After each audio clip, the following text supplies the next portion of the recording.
Good day, everyone. So let's jump right in. President-elect Donald Trump has unveiled a sweeping plan to deport all illegal immigrants within his first term. This ambitious agenda includes ending birthright citizenship through executive action on day one. Critics argue this move could face significant legal challenges given its constitutional implication. Trump's team is also considering declaring illegal immigration on a national emergency to mobilize federal resources for this crackdown.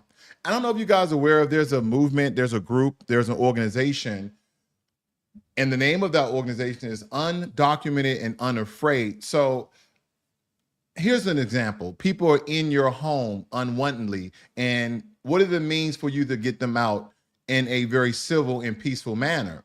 And if none of those tactics, none of those methods work, what are some other solutions or strategies you can use to get people who are in your home illegal, who are in your home unwanted? So this is a question for you guys. You can leave your comments below. Next, in a recent interview, Trump called for an immediate ceasefire in Ukraine and suggested a potential U.S. withdrawal from NATO allies don't meet defense spending commitments. These statements have raised concerns among international partners and U.S. security experts about the future of American foreign policy and global stability. Next. Now, this has been a very stark case, and I want, if you could, you may hear a little bit of bias in this next piece that I'm about to give you guys, but if you could, be very objective of all the information you know between the death of Jordan Neely, or some people call him the murder of Jordan Neely, and the accusations and charges that are on Daniel Penny. So even though you may sway one way or another because Daniel Penny is a U.S. Marine veteran, so am I, but I want you guys just try to be very, very neutral on the next information that I'll be giving you. But before we do that, I'm going to give you a snapshot, or essentially a small clip, as what occurred during that incident.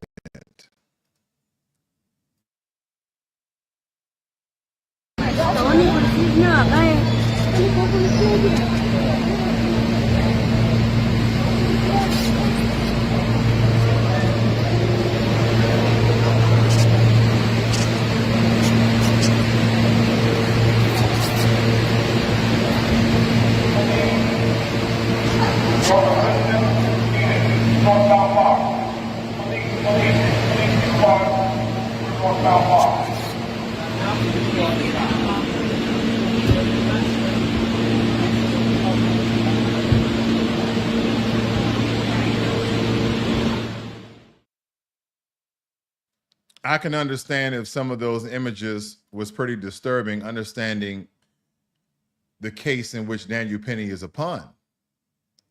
So witness reported that Neely boarded the subway and began expressing his distress, shouting that he was hungry, thirsty, and tired of having nothing. He reportedly said he was not afraid to go to jail and was ready to die. While his behavior was alarming, it's crucial to note that there were no reports of Neely physically assaulting anyone during this episode. Now, in response to Neely's outburst, Daniel Penny approached him from behind and placed him in a chokehold, maintaining the hold for approximately 6 minutes. Two other passengers assisted in restraining Neely by holding down his arm. Tragically, Neely lost consciousness and was later pronounced dead at the hospital. The medical examiner ruled his death a homicide caused by compression of the neck. I want you guys to put yourself in a situation or remember a time when you or a friend or a family member was unruly, was loud and disorderly, was complaining about, but it seemed to be somewhat aggressive. They were drunk and disorderly. At any time, do you thought it being significant in that situation for them to be subdued, and that subduedness comes to their death, comes to their untimely demise? That's a question I have for you guys. But again, if you can, stay objective, even though there's slight bias here. Now, Jordan Neely had a history marked by a personal tragedy, and struggles with mental health. At age 14, he experienced the brutal murder of his mother, which had a profound impact on his life. Neely had been arrested 42 times for various offenses, including fare evasion and assaults. At this time of his death, He had an active warrant for allegedly assaulting a 67-year-old woman in 2021. Again, that's allegedly. Following the incident, Daniel Penny was charged with second-degree manslaughter and criminally negligent homicide. His trial began in late of 2024, drawing significant public attention and sparking debates on issues such as mental health, homelessness, and public safety. The case has also ignited discussions about race relations, as Neely was Black and Daniel Penny is white. Now, in the broader context of things, this tragedy underscores the urgent need to address mental health and homelessness in our society. I know that you guys driving around in your local towns and cities, you see people who are unsheltered, and you see maybe some of the mental battles they have going on in their lives. And to someone who has a solid foundation, they have their head screwed on tight, supposedly, you see something with them a stark difference. But at no time, I don't believe anyone reaches out their hand. This is my conjecture, to offer help, because essentially most Americans do not know how to help people who have mental instabilities. Usually we need trained professionals to assist those folks. So a lot of us just steer clear because we don't want to be involved in any situation that may seem dire. So that's important as well. Now, this incident has become a focal point for conversation about systematic failures and the importance of compassionate intervention. Here's how I want to throw a wrench in the plans. The billions of dollars that we are assisting and supporting, quote unquote, our allies in their battles against other countries can go to homelessness and mental illness. The billions of dollars that we use on illegal immigration can be used for this very same thing as well. So I guys want you to keep that in mind as well.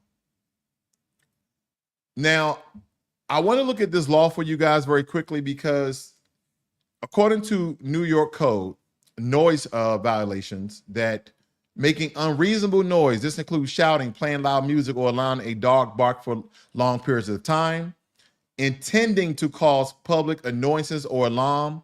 This includes engaging in fighting, threatening behavior, or using abusive or obscene language. So since someone could say, well, he was breaking the noise code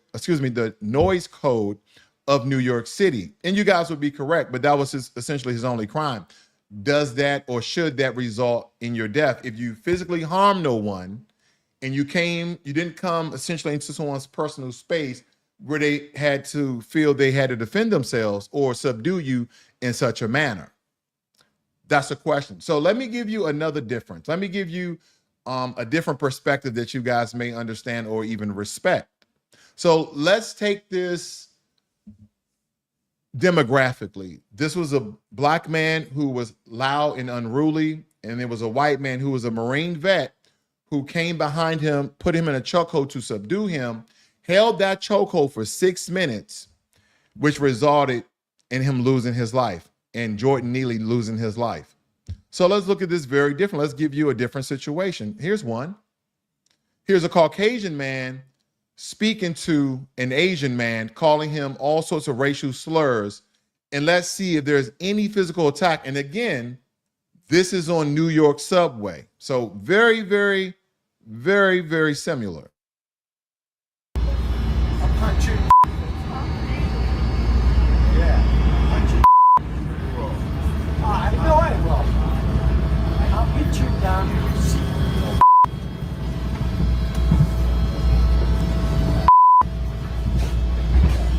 Watch that N-word, man. I'll punch you down in your seat. Punch you down. Yeah. Punch you down. Punch you down. Yeah. Punch you down. Yeah. Chinese. Yep. Oh, you think I'm afraid of you? Never said that, sir.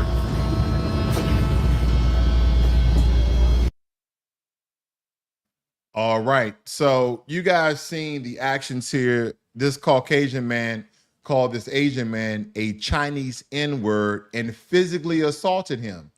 And no one on the train came to the rescue or aid of that Chinese gentleman, or who presumably he called Chinese. We'll just say Asian for this Asian gentleman. No one came to the rescue or the assistance to support him being assaulted by this Caucasian man. So this is the reason why a lot of people are calling for Daniel Penny to be prosecuted, because Jordan Neely never assaulted anyone.